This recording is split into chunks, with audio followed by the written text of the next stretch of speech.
Yes, with guest today, Adam Kotsko, and his book, The Late Star Trek, Final Frontier in the Franchise Era. Here on Show 400. Can you believe it? Yes, today on Trekland Tuesdays Live with me, Dr. Trek, Larry Nemecek, coming at you here from the heart of Trekland and the home of Portal 47 and the Trekland Treks for a little bit of sanity, clarity, and a bigger picture in all things Star Trek. Yeah, it's a special one. Can you believe 400 of these Tuesdays? A couple of Wednesdays and Thursdays and Mondays thrown in there along the way. You know, it's funny because we have different anniversaries. We have the 100 markers, like today, 400. We have the anniversary shows. And the year anniversaries, I've tended to want to show a couple of early clips and talk about how things have changed over the years. And the 100 ones, I've kind of leaned into having some guests. And I've got to say, today is certainly going to be one of the latter. If you're watching us later, not live on YouTube, please keep the conversation going. You can still comment. I'll bop in. It'll pop up. People will still respond and go. But maybe some Tuesday, if you're able, you could join us at 1 p.m. Pacific and 4 p.m. Eastern here on Trekland Tuesdays Live. In the live show and take advantage of the live chat. But we're certainly glad to see you on YouTube later. We're just going to jump in. I'm going to go ahead and bring Adam in. So Dr. Adam Kotsko is here. His book is Late Star Trek, The Final Frontier in the Franchise Era. It's from the University of Minnesota Press. Now, what a lot of you may not be aware of, and it's perfectly fine, there's a whole realm of academic pop culture press. There's a whole realm of academic press tends to be defined chiefly, I guess, by the fact that it's a university printing press that's doing it, a press that's doing it. But that doesn't mean that it's not very accessible to the layperson. Some really interesting concepts and talk. So just to set that up, and just to know, and yeah, it's on all the places you can buy, right? Amazon and Google, and you can find it everywhere. But enough of that. Let's bring Adam in right now. Hey, sir, let's get us even Steven here. And swap frames. All right. Well, Adam, thank you so much for doing this, for joining me today, and for doing this book. Well, thank you for having me. Yeah. I know you've done some interviews. I don't know, but let me just back up and let everybody see. If you go to the University of Minnesota page for your book, I tend to see here that you teach in the Scheimer Great Book School at North Central College, which is Greater Chicago, and you've written other books with titles like Neoliberalism's Demons on the Political Theology of Late Capital, Agamben's Philosophical Trajectory, and What is Theology? Christian Thought in Contemporary Life. So my first question is, from that realm, how in the world did you get to, in fact, it's not only Star Trek, but late Star Trek? And I'm so glad you did, because I've been enjoying, I haven't got to read the whole thing, but I've been enjoying what I see. And I'm excited for someone to be writing about this. Is that why you jumped in? Yeah, I think that I saw that a lot of this material just hadn't gotten the attention that it deserved. And especially Enterprise, I think it's the redheaded stepchild of the franchise.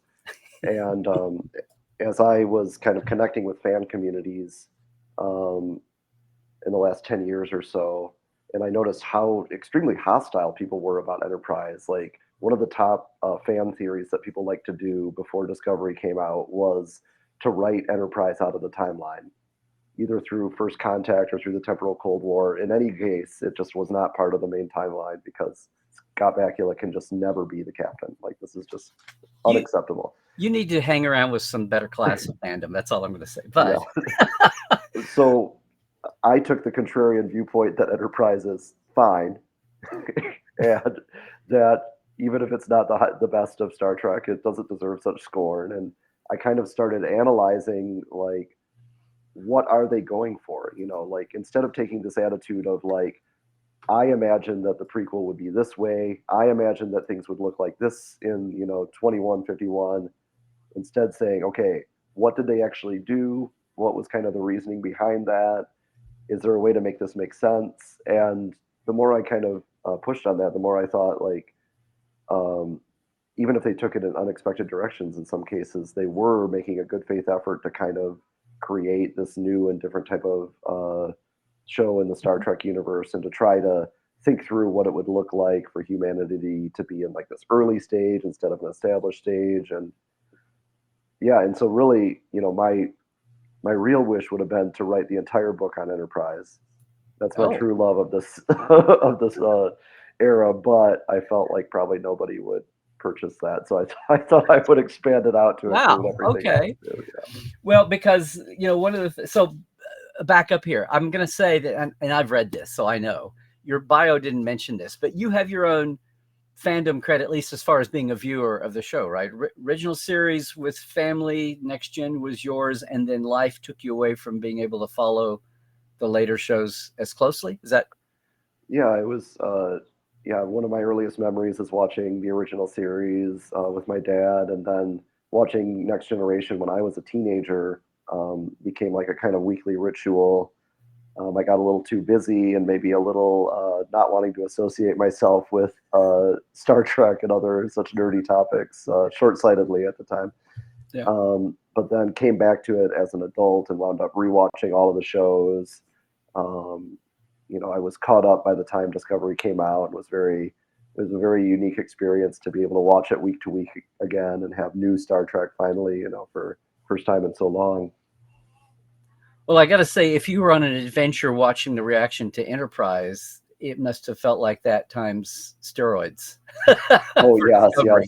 yes, yeah. Discovery was definitely very divisive, and I was part of this fan community called the Daystrom Institute. It's a Reddit forum, and they try to keep a very like high quality conversation. No memes, no jokes. Everybody stay on topic. You have to support your answer. You have to like write something substantive if you're going to join the conversation. And so, for me as an academic, that felt like a Very cool space to atypical occupy. Reddit too, also. Yeah, definitely different from most Reddit forums. But yeah, they had a weekly, just response post, and I was like the only one out there in the trenches saying, "Oh, this is interesting. This is really cool what they're doing. Like, who cares about the visuals? Who cares that the Klingons look weird? Like, this is a cool story." And yeah, so I guess yeah, that's what's motivating. And then, of course, when Picard came out, I was one of the only people who didn't like it. So I guess I had to like put my contrarian viewpoint down in print. Well, because for one thing, let's just start with the title, Late Star Trek. Now, somebody that doesn't know, and you've got some context here in the tagline, Final Frontier in the franchise era. So I saw this, just my first blush was, are you implying that late Star Trek means that it's died? As in Oh yeah. But no, chronologically. And then the franchise era. So there's several things going on, and I know I've only got you for maybe a little over half hour. And there's so many things I wanted to get to, but one thing is, yes, I was glad to see somebody start. It's been long enough since Discovery premiered, and that's where my head went when I read this. It's been long. It's been 8 years, and there's been enough. And we move. It's the 21st century. Things move fast, and it's been long enough to start having some reflective time, and have some hindsight to look at, because it's certainly been a ride. And one thing that I do, I mean, I can geek out as much. I can canonize and canonista, and we do that on the Trek Files, my other podcast, and my Portal 47 is all about deep diving with the creatives.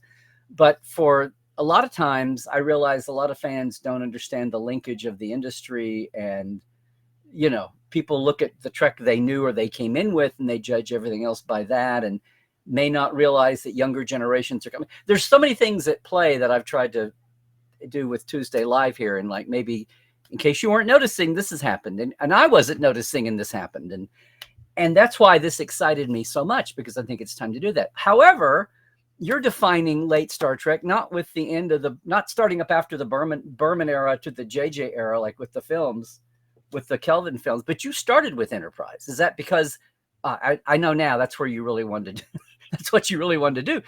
But why do you start with Enterprise as far as justifying the whole book? Well, I think that there's a lot of books that are about like kind of the whole franchise, and they came out during the mid 2000s, kind of after Enterprise was canceled, and when the JJ verse movies were the only thing that was available. And it felt like people were doing a retrospective, and like, this is what Star Trek was. It's probably mainly over. and it went well at first, and then it gradually declined until it like died with Enterprise. And I thought that one thing that attracted me to starting the story with Enterprise is that that's clearly where the contemporary creators are starting. Like in the JJ verse movies, all of them have like references to Enterprise, and in fact, the third one is like the whole plot is structured around like references to the Enterprise period. Like Discovery has a ton of references to Enterprise. It even follows directly with their Mirror Universe episodes. Like that, even though this is something that the fans seem to want to get rid of, the current producers view it as like a touchstone and like a continual point of reference. Yeah. And I think that it's more than just the fact that like all of these series are set in like the original series episodes or the original series era, so that Enterprise is the only thing that happened like in the past, and so it's kind of the only thing that's And available. before the Kelvin divergence. Right, yeah.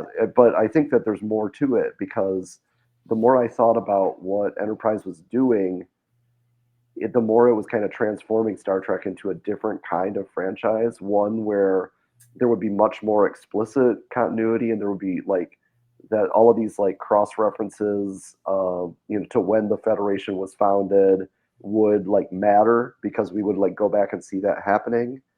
And it happened around the same time that that Star Wars was also doing this prequel and kind of like building out its universe, and we were getting like there's a lot of the Batman reboots that were beginning, like it was right at the beginning of an era when like franchise style storytelling, where you're expecting to see multiple installments that are all going to fit together, and it's a shared universe, and people were kind of getting used to this. And I think that Star Trek was a pioneer in so many things in TV, and I think it was a pioneer in this too, and kind of like shifting into this mode of franchise storytelling and operating as a franchise, and kind of leaning on continuity and things like this. Yeah. Well, we didn't think about having two series and then having a movie at the time. Just seemed like a natural outgrowth. And now we look back. Yeah, Star Trek invented so many situations, algorithms, landscapes that now we have a buzzword for it, but at the time we didn't. Right. It wrote including the internet. But let me jump back, because I heard another interviewer that you had, and you had kind of a three-prong approach to how you would do this to differentiate what you want to do with maybe other, because this isn't about, oh, let's analyze the story. I mean, you obviously had parts of that, but you're really trying to take a meta look, but with a very specific, with your own methodology, with your own filter, the three strategic threads you said.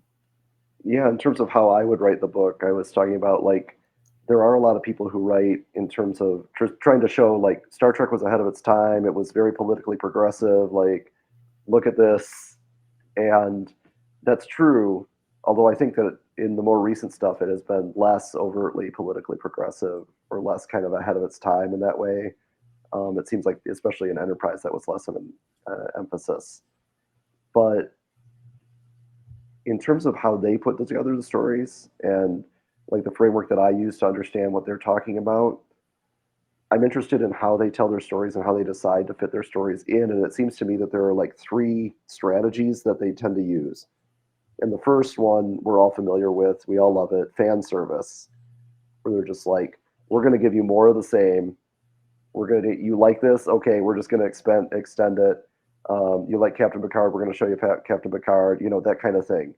And the danger of that mode of storytelling is that it becomes redundant. You're like, I've already seen the original episodes. Like, if you're not going to add anything new, what are we even doing here? Why don't I just rewatch the old ones? Yeah. And so then there's like this quest to find a more innovative storytelling method to kind of show like Star Trek can do more things than you ever thought it could. This isn't your father's Star Trek, and try to find some creative freedom to do things very differently. And I think that the danger with that is then like if you break too far, people wonder like, why are you even doing Star Trek if you don't want to do anything that Star Trek used to do at all? And I think that's some of the complaints that people had, especially about the first two J.J. Abrams movies, is like, how is this Star Trek other than the fact that it's just like a blockbuster with Star Trek skin? Like, how does this like capture the spirit of it? Yeah. And I think that the the way that they try to strike a balance between that is to say, yes, we're giving you something new, but it's new information about the universe. It's world building and clarifying things that we didn't know before. And I think like Discovery makes a big move to say like, okay, we're going to retcon and say like, here's where the conflict between the Federation and the Klingons happened. It wasn't just a Cold War the whole time. They had a real war, and the Klingons almost won. And like that changes everything. And so you need to be on board with that. You need to, like it shows why you need to watch because it's transforming the franchise. But I think that as time went on, the need to make these big moves and say like this is redefining everything about Star Trek, or like everything is at stake. It means that the stories get so overloaded with these like exaggerated stakes, like the entire galaxy is going to blow up every season of every show, and you're just like exhausted by it.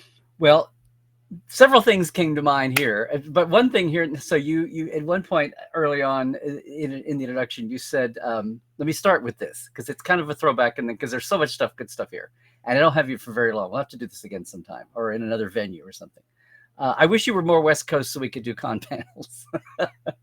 But have you done any convention panels type situation? No, I haven't. I mean, the book just came out, but Okay. yeah. Okay. Well, you should think about that, or what's around, Greater Chicago, the Midwest, whatever. You did mention, just as kind of a throwaway, that you had your own, fandom history. You said your partner is a big Trek fan, but does not want to watch the original series.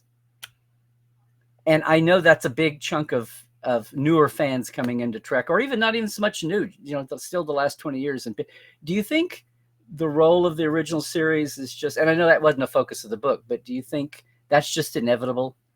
Or do you think, because one of my themes has been how the pendulum has already swung as time goes by. It's not often that you're lucky enough to have a 60-year franchise to even have these areas of, conversation. But the original series was hot and then became old yesterday's news with Next Gen at its peak. And then the original became retro cool when the Next Gen era, had a little bit of malaise. And that's why Abrams, JJ went to that era only as an alternate universe.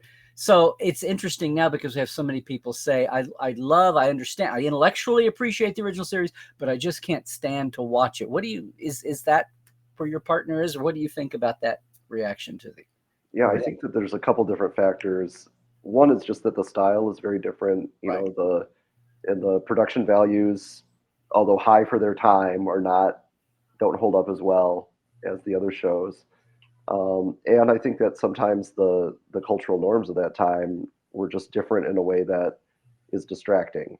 I think that my partner's big complaint is about Kirk and the perception that he's, falling in love with every woman that he meets, and like there's this weird conflict of interest in half of their missions where he's like sleeping with the woman he's negotiating with. Told her it was strategic, right? He only had 3 or 4 big loves, and the rest was all strategic. It's like the OSS or something. It's like the partisans or something. Yeah. Yeah, I mean, you probably read this essay. It's called Kirk Drift, and it's defending Kirk on those lines and saying he wasn't a womanizer. I haven't read it, but I think I understand. Yeah. And I think though that there is something about it that is so iconic too. Like the kind of that Kirk is like bouncing between, the logical Spock and the emotional McCoy, and there's these big primary colors and this kind of big like moral messages and allegories and things like that, and that has an appeal. And I think that that's where Strange New Worlds comes in, is that they've really kind of tried to thread the needle of doing shows that feel more like the original series, but that it's updated and cool and sexy in a way that maybe that's how it felt when you were watching it back in the 60s, but that it just doesn't intuitively feel that way anymore.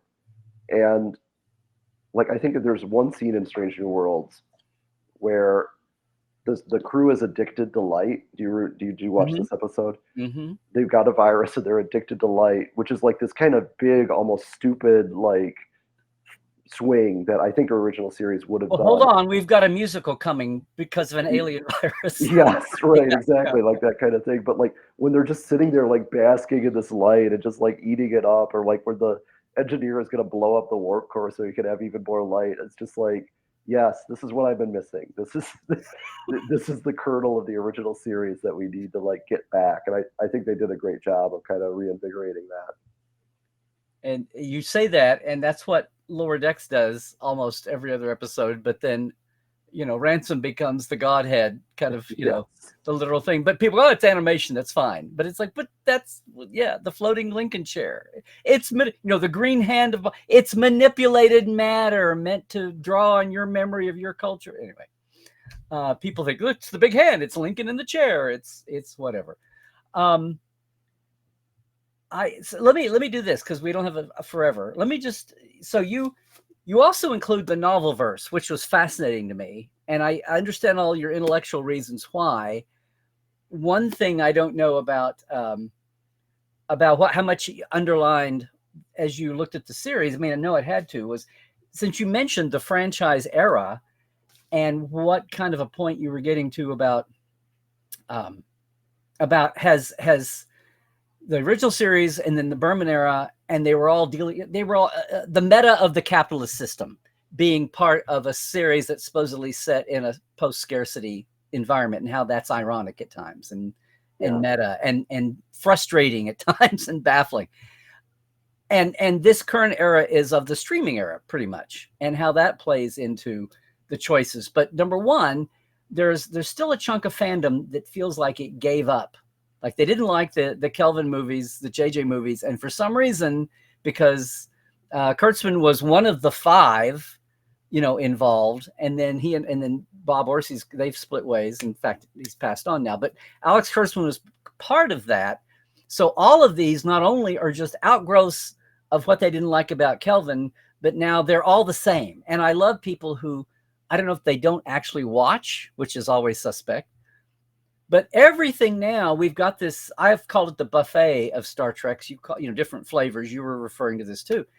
But there are still some people that lump all the modern Treks as one big thing. And I said, well, actually, it's different flavors, different tones, different showrunners. And I also think they've mastered the other intersection with the modern age, which is this emphasis on streaming, on serializing versus the standalone, to the point where Strange New has even come back to serializing, and Lower Decks kind of embraced it as a matter of course, and we'll see what Academy does.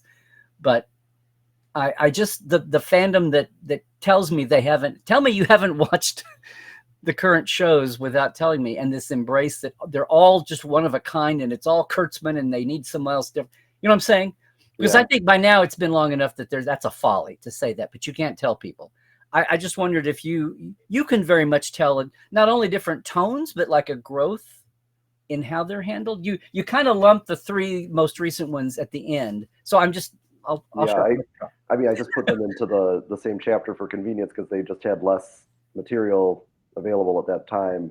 But I also put them in there because they were the ones that I liked the best. And I think they show the variety the best, like and Strange talking New Lower World. Decks, Prodigy, and Strange New. Yeah. And like we already talked about how unique the style of Strange New Worlds is, and the fact that they went back to an episodic format. Lower Decks is mainly episodic too, and it's obviously in a very different format. It's looks kind of like a Rick and Morty Star Trek. And then Prodigy is another animated show, but it's aimed at a different audience and has a radically different style. It's not the hand drawn animation. It's computer generated animation, like many kids shows are now today. And even between, I think Discovery and Picard are maybe like more similar than they should be, given that they're in such radically different time periods. But even then, they're experimenting with different types of storytelling. And I think that Discovery season 1, at least, did a really good job of doing a serialized story where everything fits together, and where there's a twist that if you go back and rewatch, like everything looks different, so it kind of rewards rewatching. I know we're all Star Trek fans. We obsessively rewatch these things. And I think some of the later seasons don't stand up as well to that. But yeah, the idea that this is all the same, like if anything, the '90s shows all felt like they were just part of one big show, right? Like the background on Deep Space Nine was different because it was the Cardassian station, but other than that, the acting style was the same, the pacing style was the same, like everything, the music style was the same. Like it was all just kind of relatively uniform. And I think that in the contemporary age, I have serious questions about what Kurtzman has done too. But the one thing that he's really done is open up and show how varied Star Trek can be on TV and how many different concepts it can kind of embrace. Yeah. Let me do this to save time. Let me start with Enterprise, and then have you, don't want to put you on the spot. Let me run through the series, at least some of these, and have you give a 20 or 30 word log line on like your basic, given your filter here, like what would be the nameplate, the paragraph for each series, like in summary. Okay. And then if something pops up, we can go into it. But I'm trying to save time because a little different angle to all these. So base it the way you're discussing them, and the franchise era, which some of these terms you're throwing. Let me back up a second. Do you mean the franchise era to have a negative connotation, or just be descriptive? I think it's descriptive, and I try in the book not to just, there are people who say that franchise style storytelling is just by definition bad. It's derivative. It's just churning out material that nobody really wants. Like Now, define franchise style storytelling. Well, I think that a franchise is a kind of ongoing entertainment property that claims to tell stories that are within a shared fictional world or universe, and that exists across multiple media. And so Star Trek was, by that definition, Star Trek was a franchise almost from the very beginning, because there were, there's the show, there's the animated show, there's the novels and comic books that came out almost immediately. And so, like, Star Trek is kind of one of the first examples of a franchise, and it's certainly one of the most long running. I would say that only like DC Comics and Marvel Comics have had as long or a longer run than Star Trek.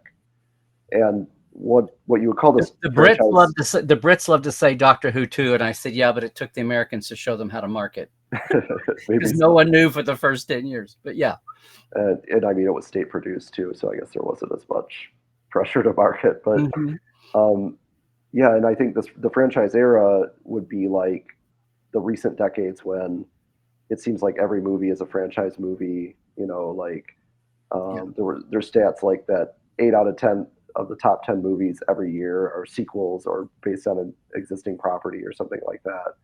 And so, yeah, it's about how Star Trek, which kind of invented the concept of a franchise, but winds up being kind of an innovator, but also kind of a laggard in that space, in an era when franchises are just dominating. Well, it was right when the parents were fighting and got the divorce and were neglecting their kid when every other family was boosting their kids. The split rights, you mean, between the TV and what a stupid situation. Like, why did they let that happen? I don't understand. So you kind of mentioned so again, like a 20, 30 word description through your filter, through your judging stream thread there, strategy. So what's your bottom line to Enterprise? For my narrative in the book, what Enterprise does is, like, they started a new era of Star Trek, but didn't understand what they were doing. And so this led to nothing but kind of conflict and recriminations. But they did start Star Trek down a new path. I don't know if that was probably over 30 words. I'm sorry. That's exactly what I mean, because there's so much involved here and so many things I wouldn't have. Part of go ahead. I mean, part of the formula here is not just on the creators. It's like, what's the culture? What's the media world doing? What's the channel or the distribution platform, and what's going on? But and then one thing that you did, which I just inherently don't, because to me, I remember the last book I read because it was polluting my mind, because what's on, in Star Trek, what's on screen is dominant. You can, a crass thing is, we're selling books and comics to make more money because we know you'll want it. We'll try to give you decent quality, as opposed to the early days when they just slapped it on and sold anything. and with the caveat that this is not canon. And then as we say goodbye to the series and cast families, as you talk about, the aughts and the teens were incredible. No one ever thought there'd be more Picard next gen stories, and there are. So and one thing I didn't know if you took into account was that basically why aren't those utilized? Well, because of the union and the pay structure. If the screens go back and utilize creations from novelists, then they've got to start paying them, and then it gets dicey. And so they just want to have it's somewhere between the ego of production TV people and the reality of having to go back and pay. They didn't have T'Pau be a character on Enterprise. It became T'Pol because they didn't want to pay the Ted Sturgeon estate, for using T'Pau every episode, et cetera, et cetera. So that's one of the underlying things, but that doesn't stop people from going and picking one off. Some writer who had been a fan kid 20 years earlier, and now they're working on Enterprise or Discovery or whatever, will pull out the Andorian weapon knife from a game manual, and use that. So that happens, but that's kind of why that does. So inherently, most fans, some mourn it because they enjoy the books as much or more than. But inherently, I go, this is just filler to tide you over until we get back to the real thing. But it was interesting the way you stopped to say in the fallow years, especially, that the books were the novels, the pro novels. Yeah, I think that my underline for the novel verse is like that the novels are not filler, and I think that they're written by talented people. Some of them, especially like in the early '80s, that was kind of a golden era, and I think there was a second golden era after the Next Generation shows kind of wound up, and they could like develop this big continuity.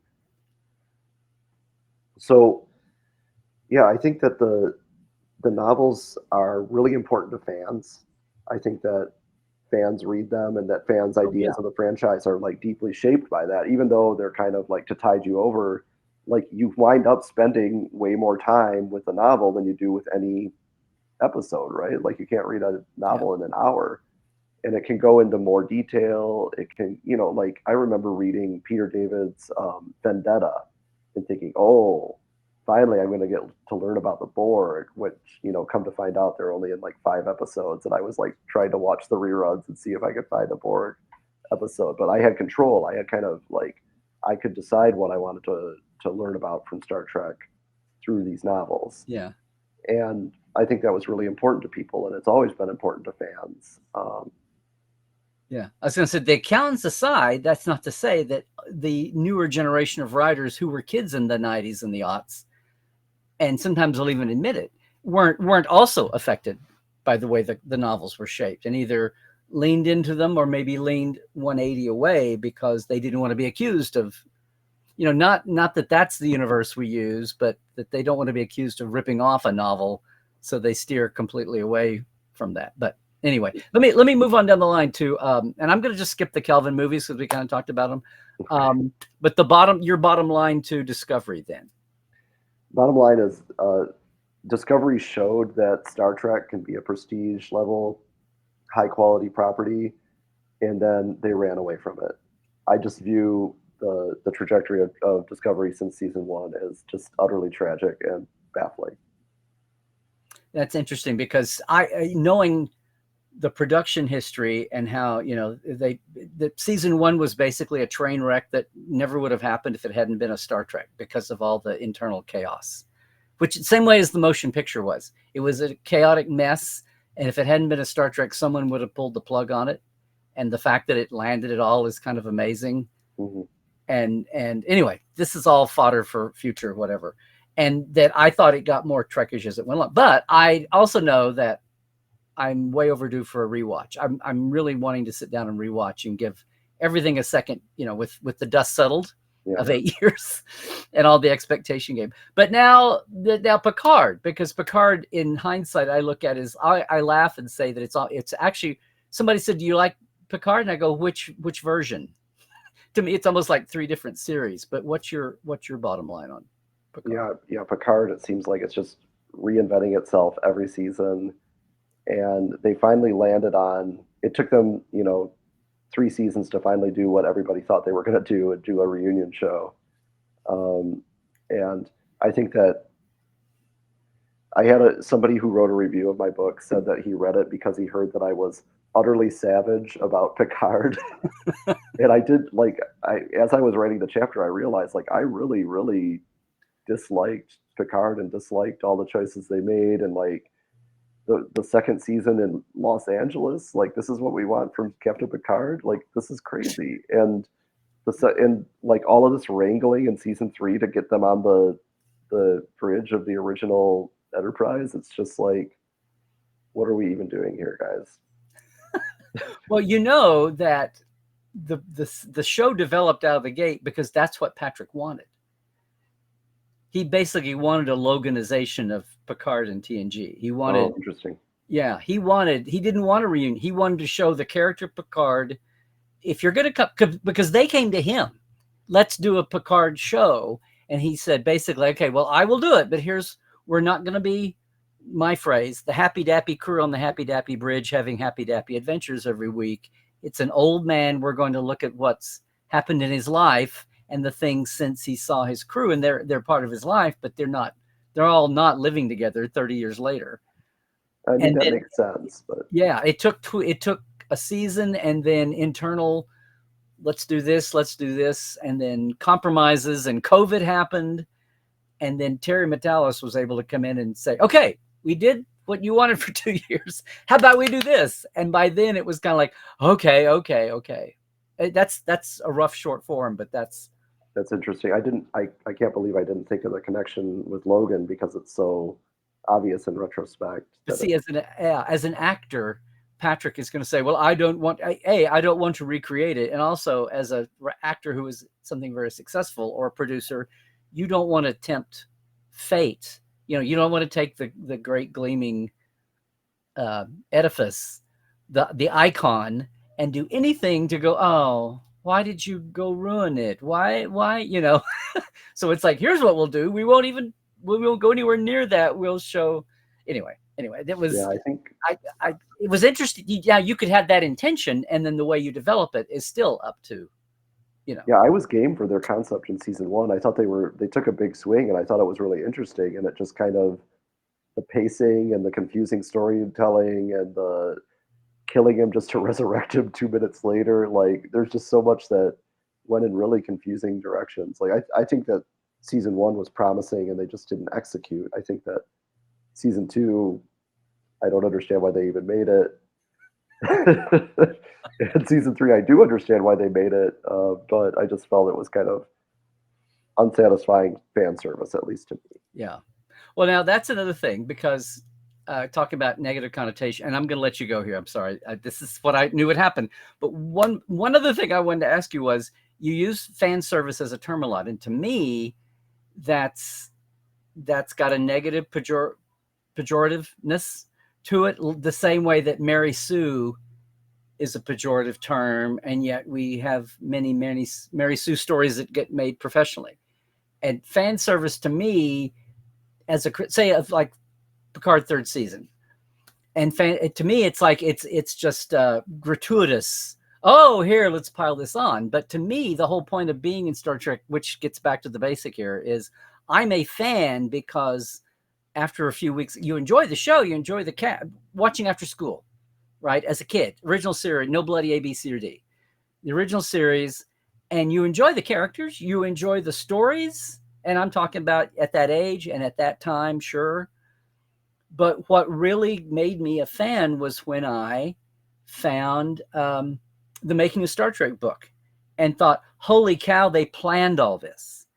And the believability factor. And at the time, it was purely for survival, because Gene wanted to tell racism stories and war stories and, economics. And he'd gotten canceled on the Lieutenant. And he said, well, if I put it in science, because he'd been a kid science, he'd been a Gulliver's Travels, Swifty and all of that. And if I make it an allegory and put it with purple aliens and spaceships, no one will get it, but the audience will get it. The censors won't get it, but the audience will get it. But it's sci-fi, and sci-fi either had a zero impression or in the view of the mainstream public, or a negative the bug-eyed monsters. So they leaned into making everything as believable as we could, you know, and that was the thing. And it's the mantra in the DNA of Star Trek. And that's what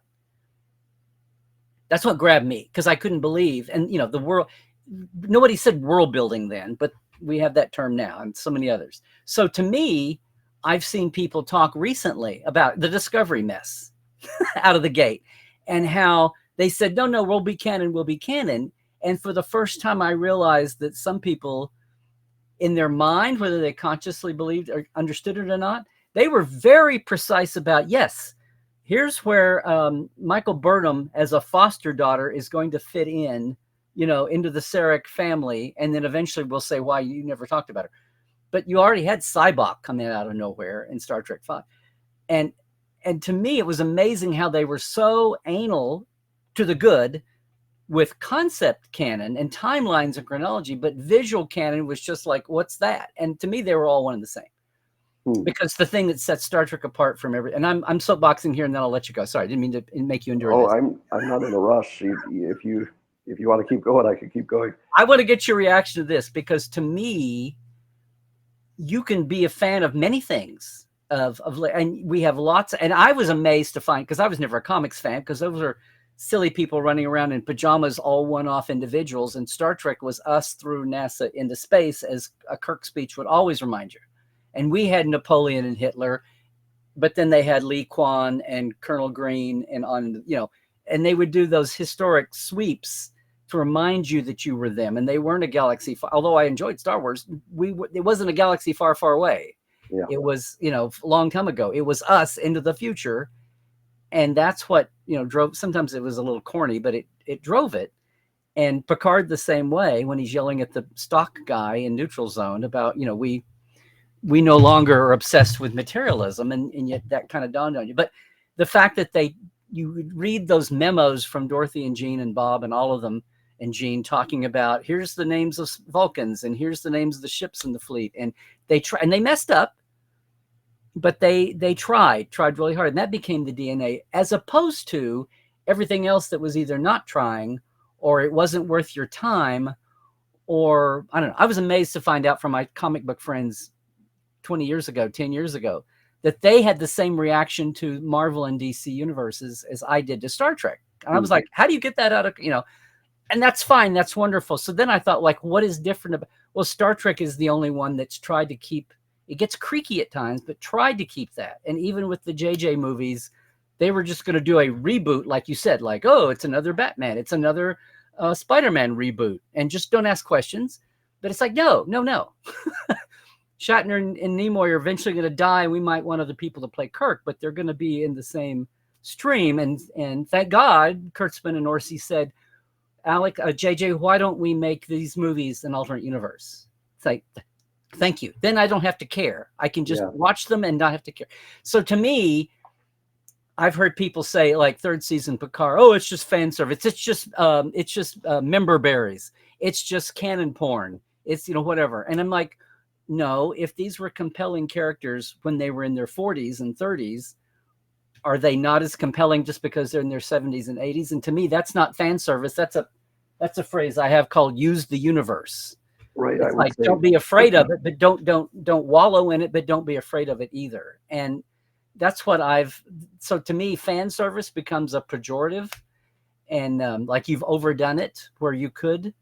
So I noticed that you used it just as a descriptor. So that's cool. Right. But I just wonder, everything I've blurted here, I'm just wondering what your thought is. Yeah, I agree that one thing that makes Star Trek distinctive is the attempt to maintain this kind of continuity and make sure and maintain the continuity with us too. And I mean, there's other aspirational franchises, and that's wonderful, and people find inspiration and enjoyment and entertainment from them. I just, for the last 10 years, struggle to find out what makes Star Trek unique among all of them, especially as Star Trek's been away from the big boys table the last 10, 15 years, and it's finally getting back there. And that's what I came up with, was that on top of everything else, it's a universe you can depend on, not to be wackily different from showrunner to showrunner. Even though sometimes in the moment it seems that way, but eventually it levens out. Okay. Yeah, and I think that Discovery kind of was spoiling for a fight in a certain way, and they wanted to like be in your face about the changes they were making, and they were trying to break fans' obsession with literalism about the visuals, and that failed, and they basically just like kind of pulled it back, and now I think that Strange New Worlds is a plausible modernized version of the original series that you could say, okay, I guess it always looked like that. We just didn't weren't able to produce that back then, or something like that. There's like that you can bridge the gap in a way you couldn't with the early Discovery visuals, and I just think that was one area where it was just kind of foolish of them to pick that fight for no clear reason. I think that out of my three strategies, like trying to have fan service, trying to have creative freedom, trying to do world building, whenever one of them is done just by itself, I don't think it ever works. Like it's an extreme. Like I think that the lengths they go to get everybody on the original Enterprise D bridge are so absurd that they break believability, and like they just like are shoving it in your face like we are doing this for the sake of doing it so we could get this shot. And like that, to me, that's not using the universe. That's just that moment. Like, and even it's a very serious crisis, and Picard is joking about the carpet. Like that doesn't make sense either. Like that doesn't fit with the story that they're trying to tell. And I think that like that kind of fan service, I think is a little cheap, and I think it's insulting to the viewers. Like Star Trek fans are smarter than that, and even if it feels good to see that in the moment, I think that most people, when they go back and rewatch Picard, will say like, "Oh my God, this didn't quite live up to what it could have been." Too much. And for the reasons that you're saying, that it doesn't kind of take the universe seriously in the same way that fans have come to expect. Yeah.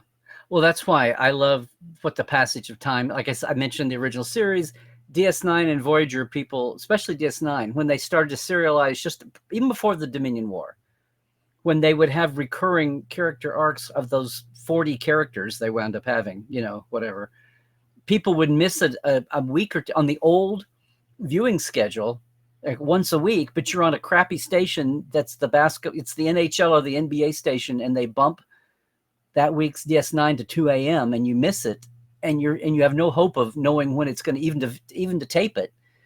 And after 2 or 3 weeks, I knew lots of people that just threw up their hands and said, I can't keep up. I missed 2 shows and I'm lost. And that is, you tell that to somebody who's 20 today, and it's kind of like telling them how long distance dialing costs more than local. It's like, it's a paradigm they can't understand. What? And so Netflix was the big revolution for DS9 and Voyager and even Enterprise, like, Yeah. Getting over that. So the passage of time, and whether it's external, tech or culture or whatever, is a plus and a minus both as time goes by. And I can't wait to see. There are a lot of times I intellectually knew that young girls and women appreciated having Janeway as a female captain. African Americans too, having Cisco there, but almost even more so that. But it was an intellectual thing, and it took 20 years to be in my face and be at cons and meet fans. And I said this it's the one line of mine they kept in the Voyager documentary about how my view of Voyager, instead of being the thing I saw the sausage made, and I intellectually knew that would be a hallmark of the show, and it's very much a living. How many women of importance and young girls talk about that now, and astronauts in orbit and politicians and whatever talk about Janeway as a landmark for them. And at the time, it's kind of like, yeah, this is going to be that's the first woman captain. That's going to be important.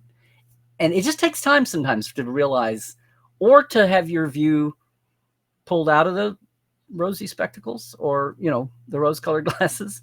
Or anyway, it's just, Yeah, I had students tell me about liking Voyager. Like, I've always been surprised that it's the most popular on streaming, and I'm like, Voyager, wasn't that kind of like the Second Degree spinoff? But people find it relatable today because they explored themes like depression and anxiety. Like the setup of the show meant that people were feeling a lot of big emotions and kind of having to deal with them in a way that other shows didn't. And even if they didn't have continuity in the same way that Deep Space Nine did, because I think they were spooked by what happened with Deep Space Nine and how people just kind of gave up.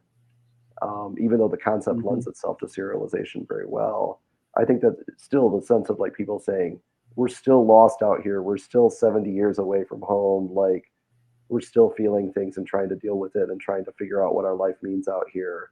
And I think for younger generations who have been much more kind of focused on mental health, maybe than we were when we were growing up, that they find that that really resonates still.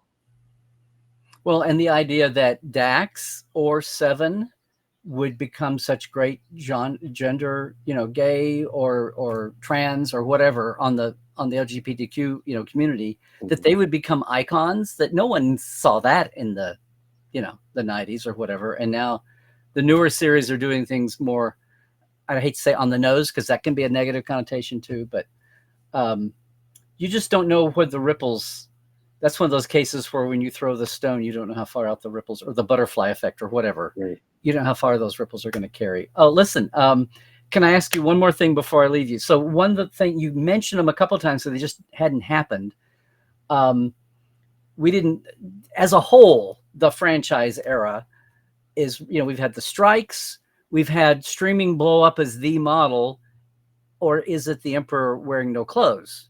The way, the economics of the capitalism behind, because that it's not just, it's streaming. It's like that's driving shorter seasons. It's driving a lot of times the serialization, or just serializations itself, because that was a major part of Discovery's growing pains, was we'd had Lost, we'd had Game of Thrones, but we'd never had a serialized Star Trek. And I think they had to figure out, I think that took seasons and series to figure out, what serialized Star Trek would look like. But having said all that, two things recently. Section 31, the movie. What's your take?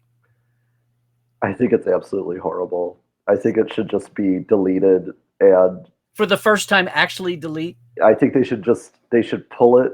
They should declare it's not canon. They should salt the earth wherever it was filmed.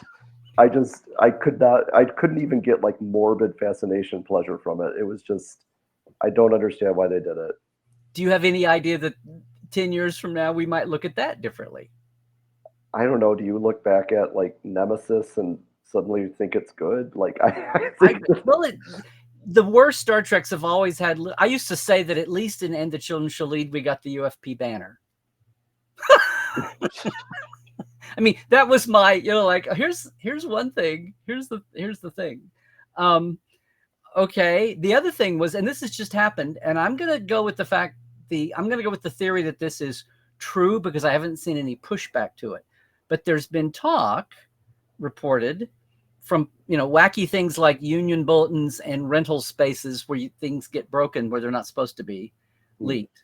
Because people are just doing their jobs and they're not in the business of keeping somebody's big secret. But this idea that there's a move afoot, a new series would try out on YouTube and be aimed for kids, maybe even younger than Prodigy was aimed. Have you seen that just in the last couple of weeks? I have not heard. You've been busy. But basically, and that's all there is to it. The idea that there is some no name attached to it as a creator, whatever, but the idea that somewhere Paramount, and again, part of this is right now is the fact that I'm amazed that we even have a series going and a series coming, because of the flux that not just Paramount and its ownership are in, and what that means for decisions for Star Trek.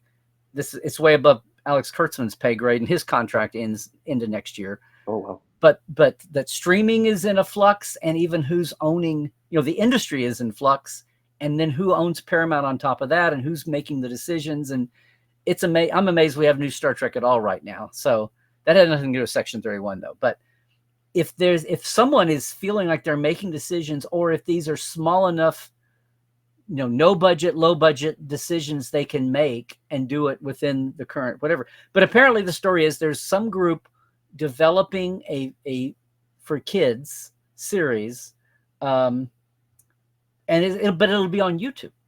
I think that would be a good move. Yeah. Yeah. And as far as like the future and the industry evolving and the delivery systems evolving, because my granddaughter Alice, that I do Cadet Alice with in Prodigy, that's what when she has her pad time, she's on YouTube watching whatever, and it's like, well, and it's parent guided. But that's where, if you're really trying to do the new generation of fans, that makes, I mean, as a basic, that makes a lot of sense to me. Do you agree, or what do you think? Yeah, if they're really doing that, I think that would be another instance of Star Trek, being innovative, of like pioneering the direct to syndication, and then kind of being one of the first attempts to create a boutique streaming service. I mean, we can debate with the merits of that decision, but it was relatively innovative at the time. And if it's reaching a broader audience that's outside of the walled garden of Paramount Plus, I'm all for that. Yeah. I didn't like the YouTube series of very short treks. Did you watch that? Yeah. You were not alone. Or most of them anyway. It I was, just don't. Yeah, again, I keep saying this. I don't know what they were thinking, but I that's why I wrote the book, is to try to figure out what they were thinking. But I think that was a marketing group locked in a room somewhere that didn't get out and have dinner in the outside world. Did you talk about? See, there's a lot. I'm gonna finish this because I haven't got to read it all. It had not come out at the time that I. Oh, okay. So you didn't get to it. So very short treks fits your filter model, your methodology here. Yeah. As far as being explainable, not that you. Yeah.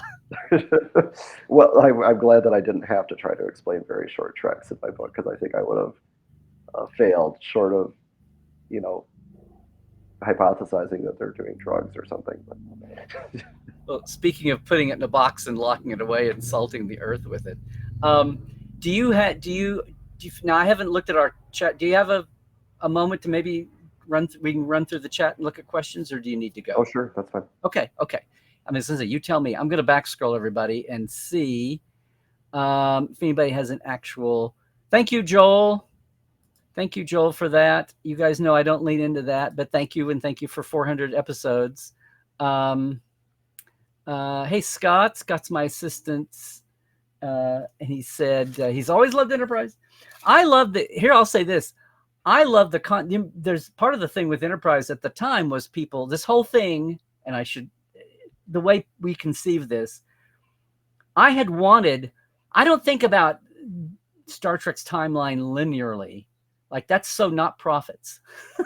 I don't think about it. To me, Star Trek is this amazing universe that's only been partly explored. And every time somebody talks about recasting a Kirk, Spock, McCoy, or recasting a Picard, I'm like, no, there is so much you haven't touched on. But to me, it's like you have this 3 or 4 level. I know you've got a 32nd century. Okay, fine. You went there. Just please explore it and flesh it out. But you've got this multi-level, multi-century universe. And it's not about time travel. It's just go to this time period and talk about what's happening now and have characters and do allegorical, but just flesh out the universe then, because I'm tired of talking about the Romulan War and not having it on screen, having it be canon and having competing versions of what the Romulan War was floating around. But so at the time I was sad. I wanted a Romulan War Founding of the Federation series, but I thought they were too invested in the old ways to do that. And then when they broke out and did Enterprise, I was like, yay, this is amazing. And then you had that whole thing about Star Trek's about going forward in time, not going backwards. And I'm like, 2151 is still in the future, guys. Yeah, it could be even more relevant because it's not such a big jump, right? Yeah. Yes, exactly. Well, you watch them learning the things that everybody else later takes. I mean, I totally got it. Now, whether they executed on it all the time, no. And you also mentioned about Manny leaning into fan service so much. His idea was that the show had been wasted. And he said, he told me this in an interview. Normally, I would say, sure, we're not going to have every show be a tie into the original series. He says, but I only wound up with like 20 slots. They took 2 of them to wrap up the Space Nazi thing. Rick had given up the keys, but he had suggested that Manny should take like 10 episodes to wrap that up. And Manny was like, no, I want to make the series worse. Like, you've spent 3 years basically doing nothing. I want to get to the Kirk time. Like, I want the show to be what everybody thought it would be. It's not my fault if you've only given me 20 shows to do it. I would have rather had 100, and we would have dropped those, what did X-Files call them, the mythology episodes? Yeah. We would have done the canon shows 1 every 5 episodes or something. But you only gave me 20, so I'm going to do what I'm going to do. Here's my list of what we're going to do. And he got to everything but the building of Starbase 1, I think, was the only thing he didn't get to. Anyway, I I don't know why I got off on that, but Yeah, I think that the way that they did the politics in the region too was interesting. The way they kind of slowly built that. You could say like the Andorian incident, like that was kind of a canon mhm. episode, or everything about how humanity was under the tutelage of the Vulcans. I thought that was really This clever. is one thing. I think time heals all wounds in a lot of ways. I think there was a lot of indifference. Well, it's, notoriously all Star Treks. In fact, I liked your phrase at the beginning. Um, what did you say here? You have made every effort to, this is early page in your introduction. I've made every effort to set aside the lordly disdaining of the judgment fan, for whom any new Trek is guilty until proven innocent. Because that's what's happened. And the further away you get from anything, people are shocked that anyone didn't like Next Generation at the beginning, or were opposed to the idea of it. And I pull out the letters from people who were like, "You're just going to slap Star Trek. How dare you denigrate the memory of Shatner, Nimoy, and D. Kelly by giving us other people?" And it was like, no, it's 80 years in the future. They all exist, but you couldn't tell people until they do. And now people, and DS9 was the show that didn't go anywhere. And and Star Trek and Voyager was the Lost in Space of Star Trek and all of that. And people are like, what? And that's why I'm curious to get away from, put some years between us and Discovery and these Picard series, all the shows, and just see what 5 and 10 years bring. But that happened so much. Enterprise it got thin. I thought they raced along and didn't maybe have as much TOS. And I wish they'd had Manny and given more voice to the Chris Blacks, and more, Manny earlier on, and given more voice to Mike Sussman in the day, instead of doing what they were. Yeah. But I think there's a lot of love that's just happened the last 5-6 years or so. And sometimes streaming has a lot to do with that. And I don't know, or if it's just inevitable. Passage of time makes everything, rosy sentimentality. I don't know. Did you address that anywhere in the book, or? Yeah, I think that it is the case that I'm sorry, my voice is a little. Oh, I'm gonna run you. I'm gonna wear you out. It does seem like the fans are not as interested in writing Enterprise off of the continuity. I think that the fact that it's been more integrated by the more recent stuff, and just the fact that time has passed. Like I joked about, do you look back fondly on Nemesis?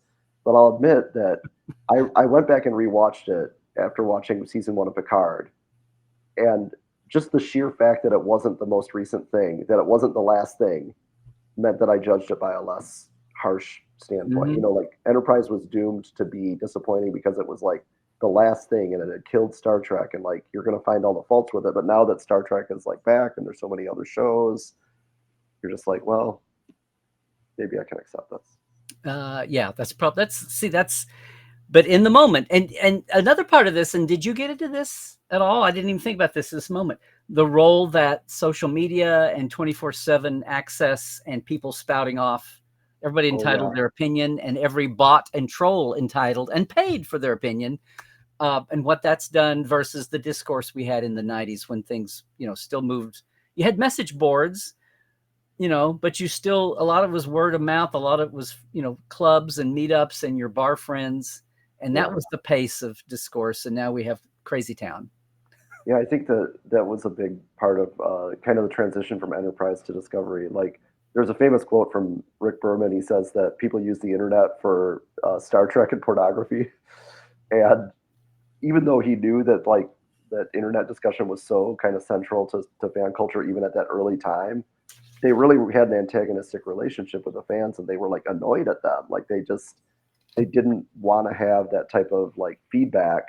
Whereas the producers of Discovery, especially in season 1, the writers and actors and producers and everybody was just out there on Twitter, like interacting with people, kind of trying to clarify things. Well, you had a generation that had grown up with it, but I'll say even in Rick Berman's time, it was shocking to me, because we had Rick in Communicator magazine, and he would always have those, well, we're very excited. It was always the excited and thrilled adjectives. It's like in Apollo 13 and Astronaut Wives Club, all the astronaut wives, they just look at the news cameras and go, well, we're excited and thrilled. It was like those bland.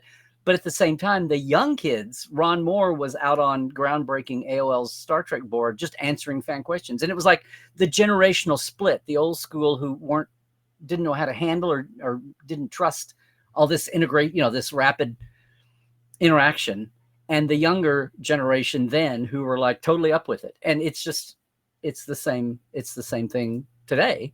It was amazing to see. But the other thing is now the corporate marketing people are savvier to it, whereas, also as much as the producers. Here's an idea for you, Adam. Joel's saying, hey, there's Creation in Chicago coming up November 22nd, 23rd. You should be on a panel there, promote the book. I would love that. Maybe we can make who to contact. Yeah. Well, maybe we can help you with that kind of contact. Let me, Melanie said she liked Section 31, but she didn't love it. It was too rushed.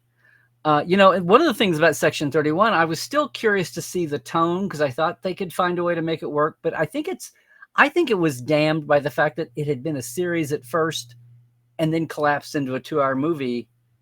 And it's almost like they had too much and they couldn't let go of it. It's almost like if they just started from scratch to try to do something, it wouldn't have been quite as painful, although it was still kind of painful. And I hated for Michelle Yeoh to, if it hadn't been a Michelle Yeoh vehicle, that wouldn't have happened either.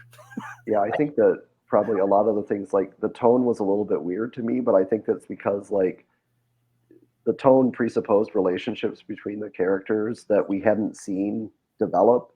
Mm-hmm. And it had this kind of like banter, like they're familiar characters, and like that needs time to grow. That needs like space.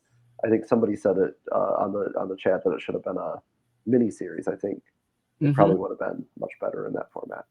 Because one thing was we didn't have time to meet the characters, much less care about them. And when half of the cast died, it was just like, okay, fine. Here's an actual question for you from Melanie. The 7 themes of literature that we all had to learn in junior high, whatever, man versus man, however we PC'd it. Man versus man, man versus nature, man versus technology, man versus God was one, or maybe that's nature. Anyway, she's saying, do you think Star Trek follows the conflict, the thematic rules that way? Yes, I do. I think that they really are always trying to, and I think more than most franchises, they're trying to hit all of those bases. I think maybe they did a better job of it in the past in some cases, but I think you could go through for all of those and find multiple episodes, even recent episodes. And I think that probably, I think in my school it was like man versus man, like an individual, man versus society, man versus nature, and man versus self. Like those were the only 4 they taught me. So maybe you had a better school or something that they could afford to do these other 3. But differentiated, yeah.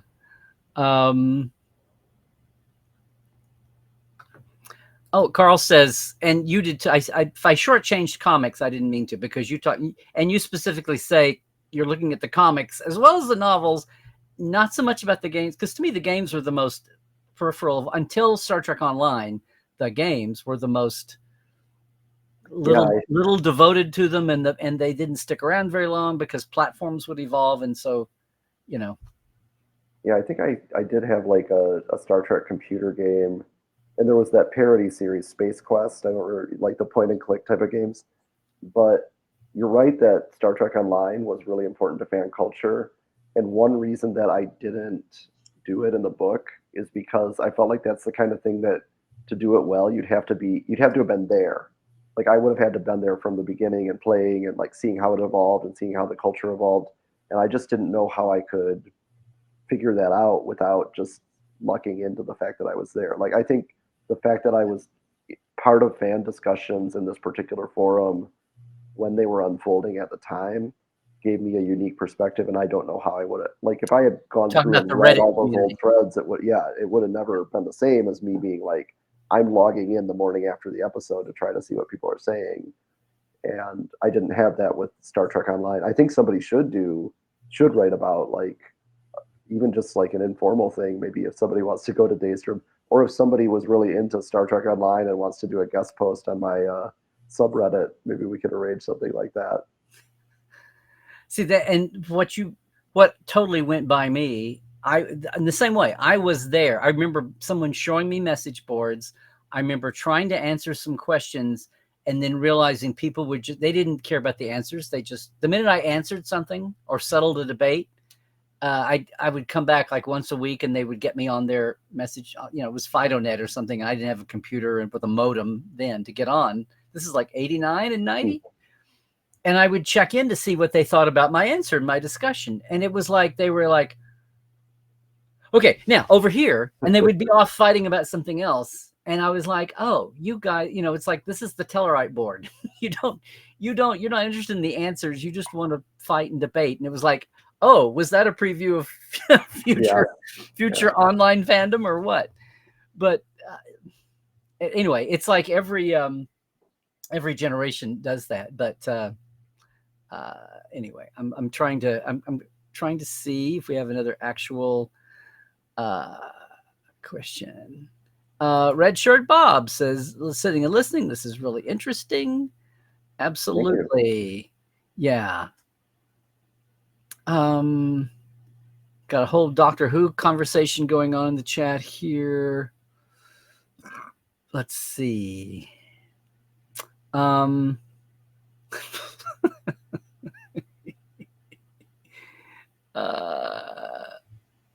Okay. Well, we got these thumbs up for Trek culture. Those new kids.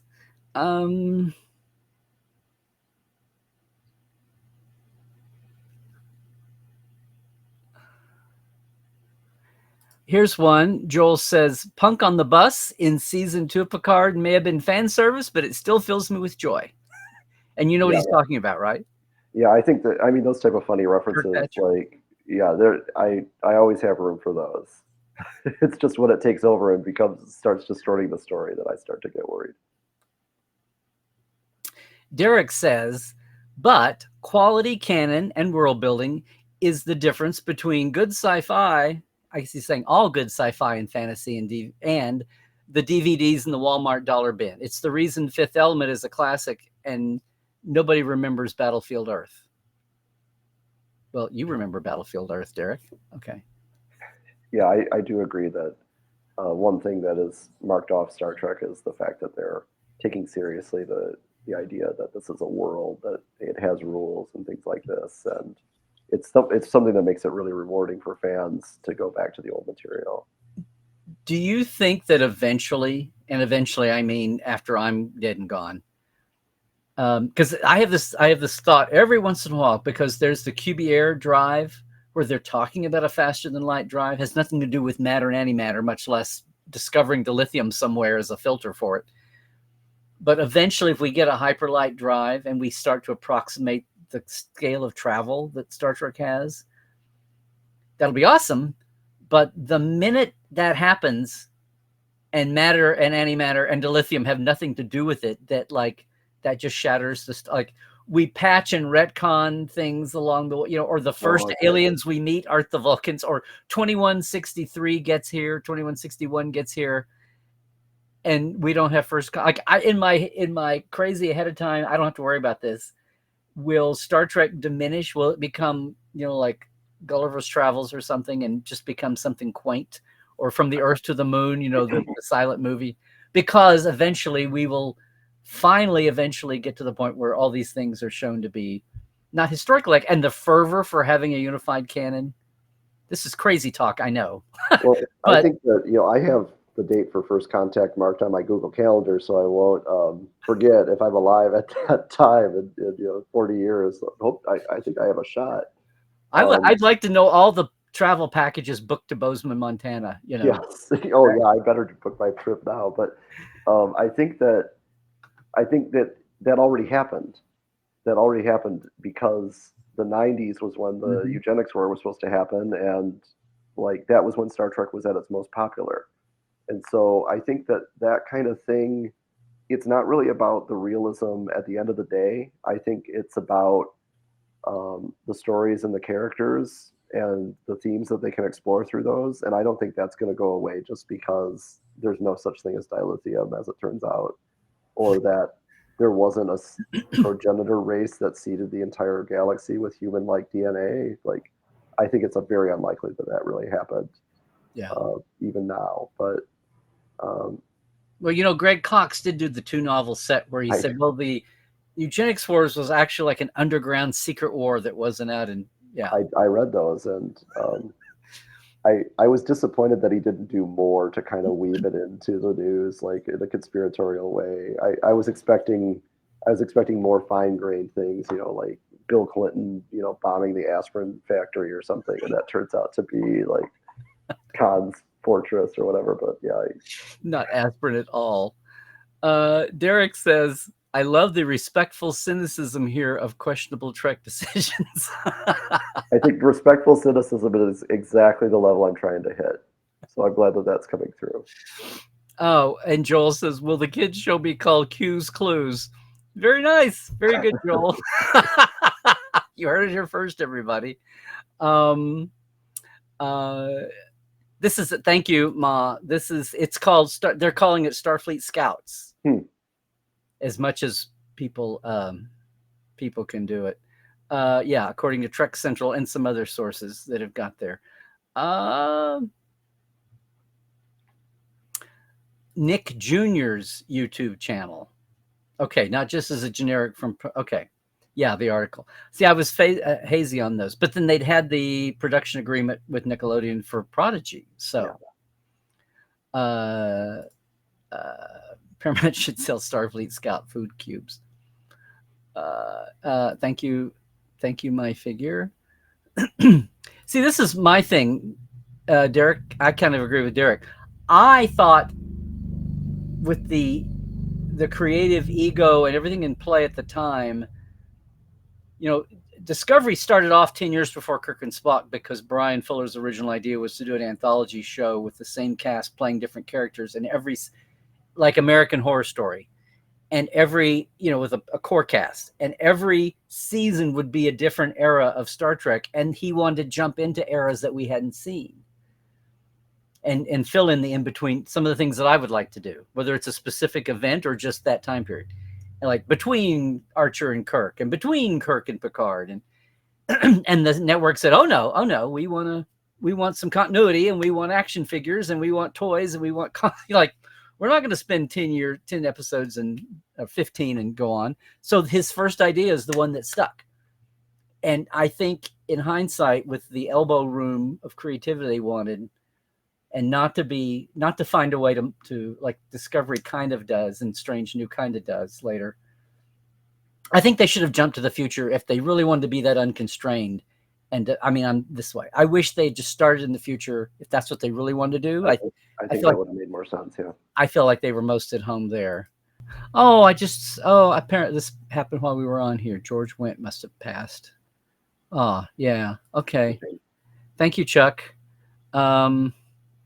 Okay, I'm almost caught up here. Some people do remember Battlefield Earth, unfortunately, they're saying. Okay. Listen, I need to, transparent aluminum is now a real thing. Is it what Scotty thought it was? But anyway. All right. CERN is offering an antimatter delivery service today for real. Okay. It was a shock, Dwight. Well, you should have had better magnetic shielding, apparently, Scott. Okay. Listen, I have kept you way over time, Adam. This has been a delight. I knew it would, and I have a list of things over here. We got to half of them, so and then only touched on them. But I'm serious. I wish, one of my first thoughts was, I wish that. Thank you, Dwight.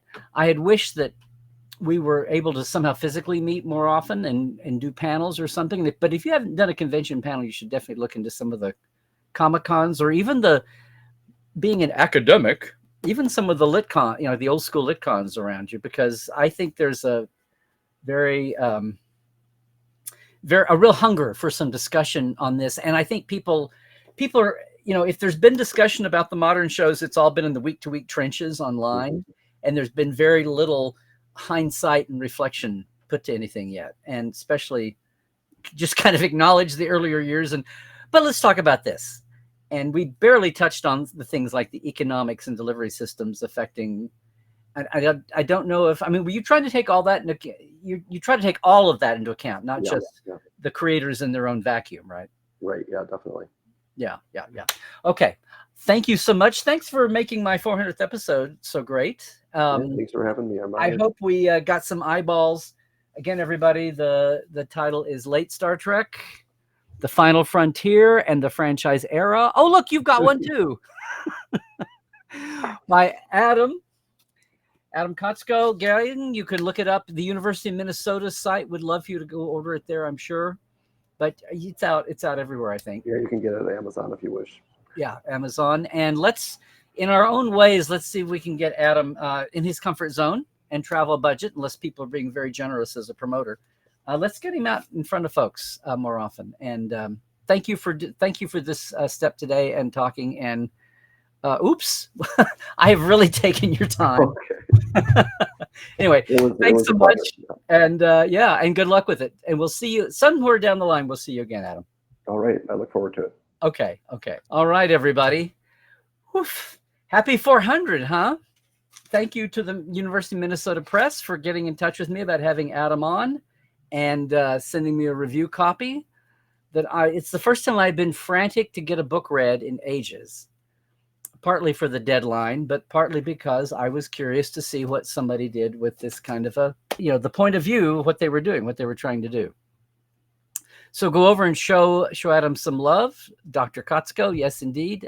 He's there in the Chicago area. Let's see if we can get him to something around. And yeah, I think the creation there would be a good step in November, if nothing sooner.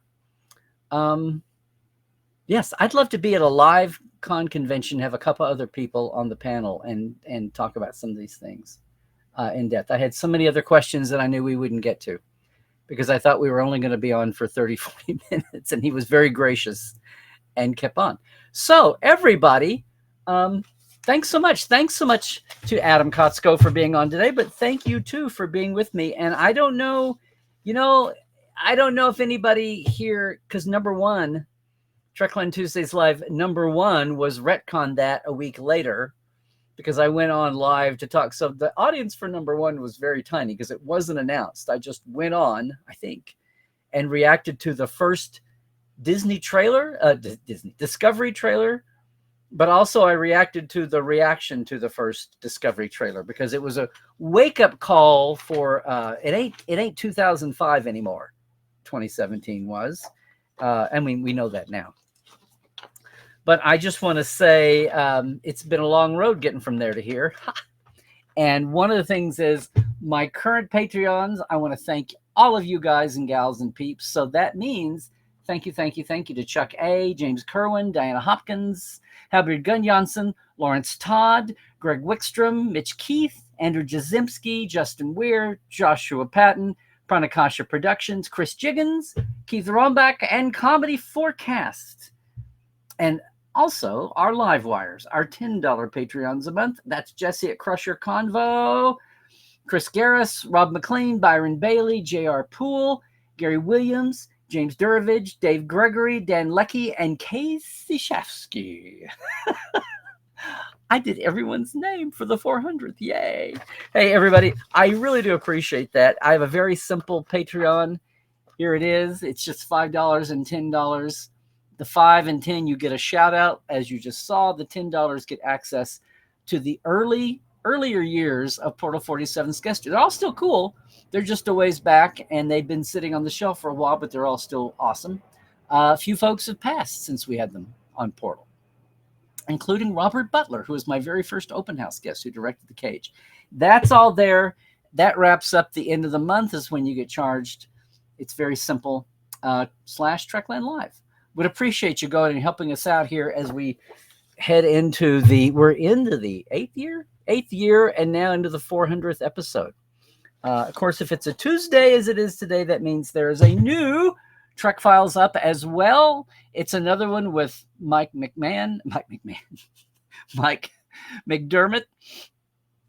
Demerit. My brain is frozen. That conversation with Adam was amazing.